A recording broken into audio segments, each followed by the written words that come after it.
Halo, shalom guys, apa kabar?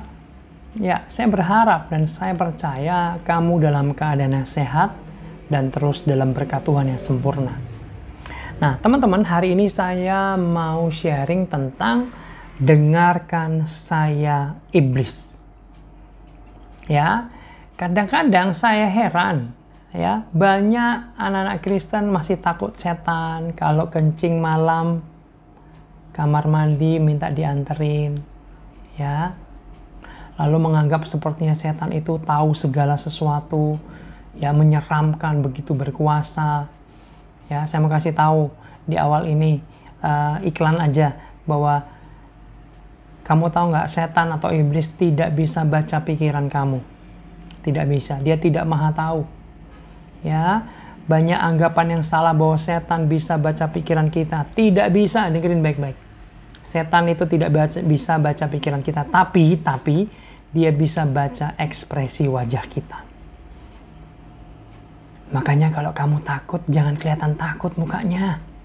Nanti bisa kebaca setan dan kamu ditakut-takutin. Kira-kira seperti itu. Ya, teman-teman. Dan dengarkan saya setan ini, saya mau kasih tahu gini. Ini ilustrasi dari saudara saya. Ya, jadi ini ilustrasi sederhana aja. Ini seandainya anak Tuhan nih, kamu nih. Hadap sana ya. Ini setan. Hadap sana ya. Dia tuh mundur-mundur mereka berdua. Tueng. Wah, mereka berhadapan-hadapan tuh kaget dan takut. Anak Tuhan lihat setan. Wah, setan, takut gitu kan. Lalu setan juga ketika balik dia, anak Tuhan. Waduh, dia punya kuasa, takut. Mereka lari. Tapi sayangnya anak Tuhan ini ketakutan terus, setannya noleh. Oh, takut dia. Hihi, aku takut-takutin. Kamu diserang, kamu dirongrong, kamu ditakut-takutin. Sehingga kamu terus lari ketakut-takutan. Padahal kebenarannya adalah setan itu takut lihat kamu karena kamu anak Allah, kamu sudah diberi kuasa oleh Tuhan. Saya kasih ayatnya tuh di awal ini ya, Lukas 10 ayat 19. Sebab aku telah memberikan kuasa kepada kamu, kata Tuhan, untuk menginjak ular dan kalajengking. Oh my God, keren banget. Dan kuasa untuk menahan kekuatan musuh sehingga tidak ada yang membahayakan kamu. Oh my God. Ayat ini kasih tahu kita, kamu punya kuasa untuk menginjak ular dan kalajengking. Siapa itu? Setan. Iblis, kuasa-kuasa kegelapan, roh jahat. Kamu udah punya kuasa. Ngomong sama saya, aku punya kuasa. Aku sudah punya kuasa dari Tuhan Yesus. Ya. Lalu yang selanjutnya adalah tidak ada yang membahayakan kamu. Kamu dalam perlindungan Tuhan. Amin. Amin ya.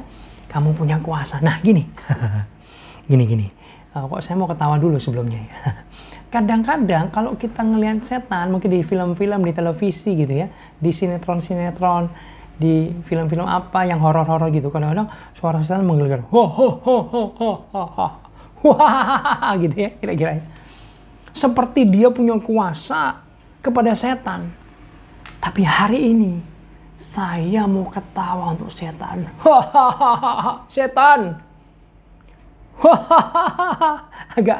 Agak jelek ketawa saya, agak falas ya. Dengerin saya setan. Woi, aku mau ketawa nih. Kamu sudah kalah, rasain kamu. Ini penting banget guys. Kita harus ingat bahwa setan sudah dikalahkan. Dan setan juga harus tahu atau diingetin lagi. Kamu sudah kalah, Tan. Ini saya nyampein dengan santai. Supaya kamu gak tegang juga ya. Ya. Nah, ya, tunggu ya, saya cari ayat sebentar ya. Nah, teman-teman, nah perhatikan ini, dalam Kolose 2 ayat yang ke-13 sampai 15, agak panjang, sabar ya.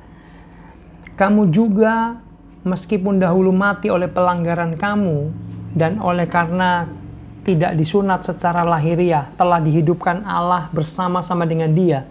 Ya, sesudah Ia mengampuni segala pelanggaran kita dan menghapus surat hutang ya, yang oleh ketentuan-ketentuan hukum mendakwa dan mengancam kita, dan itu ditiadakannya dengan memakukannya pada kayu salib. Nah, ini ayat 15 keren. Ia telah melucuti, ngapain? Melucuti pemerintah-pemerintah dan penguasa-penguasa dan menjadikan mereka tontonan umum dalam kemenangannya atas mereka. Nah, perhatikan baik-baik. Ayat yang barusan kita baca ini kasih tahu kita bahwa di kayu salib iblis, setan-setan, penguasa-penguasa itu sudah dilucuti kuasanya.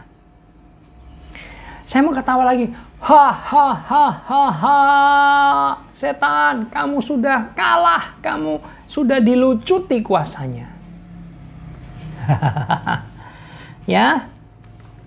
Lalu selanjutnya Alkitab bilang Yakobus 4 ayat yang ke-7 dikatakan, karena itu tunduklah kepada Allah dan lawanlah iblis, maka ia akan lari daripadamu. Guys, ternyata Alkitab bilang kalau kamu lawan iblis maka ia akan lari, bukan kamu yang lari.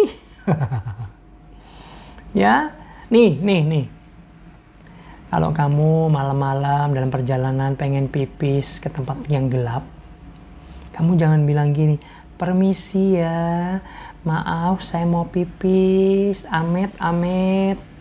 Ada orang Cina bilang, misi anak babi mau lewat, mau pipis. Ya ampun, anak babi. Woi, anak Allah, woi. Kalau mau pipis gini, dalam nama Yesus saya mau pipis. Pergi kalian semua. Amin. Pipis saja. Maka setan-setan itu akan menyingkir. Kamu tahu nggak? Kamu tuh anak Allah. Setan itu gembel. Masa kamu izin sama gembel? Ya, nangkap ya. Lalu selanjutnya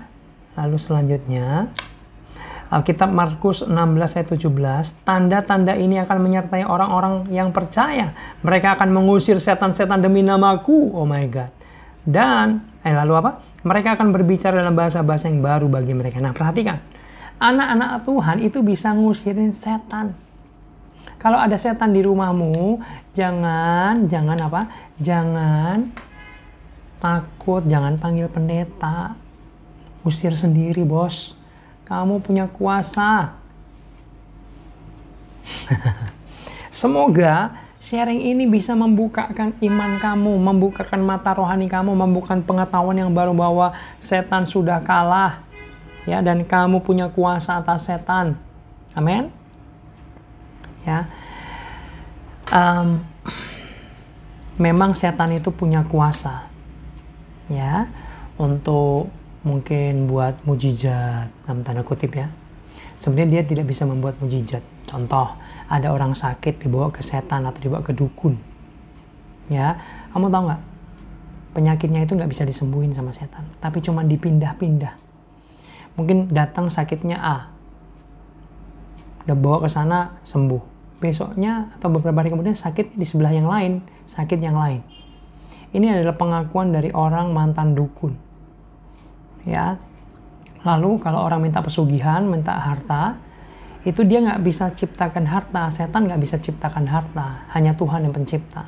Setan hanya bisa memindah-mindahkan harta. Nah, biasanya orang yang minta harta sama setan, 4 keturunan di bawahnya itu melarat atau miskin. Ya, jadi setan itu sebenarnya ya cuman gitu-gitu doang misalnya. Ya, nggak usah takut sama setan berlebihan. Ya memang kalau kamu sedang nggak kuat imannya, kalau ada pelepasan setan, ngusir-ngusir setan, sebaiknya kamu nggak usah deket-deket dulu, malah nanti bisa keserang kerasukan. Ya, tapi intinya kamu punya kuasa atas setan. Setan takut sama kamu, setan takut sama kamu. Ya, amin. Amin. Lalu terakhir saya mau bilang gini, kadang-kadang setelah kita melakukan dosa atau jatuh dalam dosa, ini alarm aku bunyi. Saya matiin dulu nggak apa-apa ya. Nah, ketika kamu tadi kepleset sama suatu kali mungkin kamu kepleset sama dosa, jatuh dalam dosa, membuat kesalahan, lalu kamu merasa berdosa sama Tuhan. Ya, ketika kamu mau doa, tiba-tiba ada suara di hati pikiran kamu yang ngomong gini, alah, nggak usah datang ke Tuhan, malu, kamu kan buat dosa, nggak layak kamu. Nggak tahu malu aja dekat-dekat Tuhan, udah nggak usah dekat-dekat Tuhan, malu, Tuhan itu mulia, Tuhan itu kudus. Kamu dosa. Udah nggak usah doa. Nah, dengar baik. Itu adalah suara iblis yang pengen menghendaki kamu jauh daripada Tuhan. Sehingga jauh, semakin jauh, dan akhirnya terhilang. Dan kamu bisa ngomongin, hey iblis, tutup mulut kamu. Saya perlu Tuhan. Saya datang sama Tuhan. Enyah kamu. Lalu apa? Lalu kamu bisa berdoa, Tuhan ini aku, ampuni aku ya. Ketika kamu meminta ampun dengan sungguh-sungguh, bertobat, Tuhan mengampuni kamu.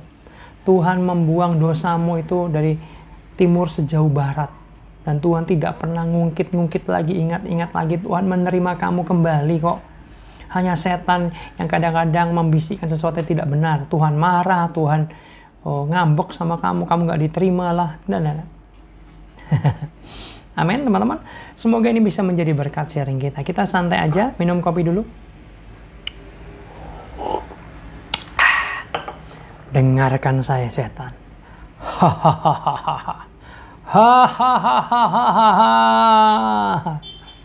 Kamu sudah kalah, Tan. Iya, Tan. Enyah dari hidupku, Tan. Pergi engkau. Aku patahkan kuasamu. Aku hancurkan engkau. Aku tolak engkau keluar dari hidupku. Dan aku robohkan setiap benteng-benteng, kubu-kubu yang dibangun oleh iblis. Dalam nama Yesus, dalam nama Yesus. Ingat, kita punya kuasa dalam nama Tuhan Yesus. Jangan takut yang berlebihan. Kuasa Tuhan ada dalam dirimu. Engkau anak Allah, engkau anak raja. Setan itu gembel, setan sudah dikalahkan. Di kayu salib, setan itu sudah dikalahkan. Amin. Semoga ini bisa menjadi berkat ya teman-teman. See you and God bless you.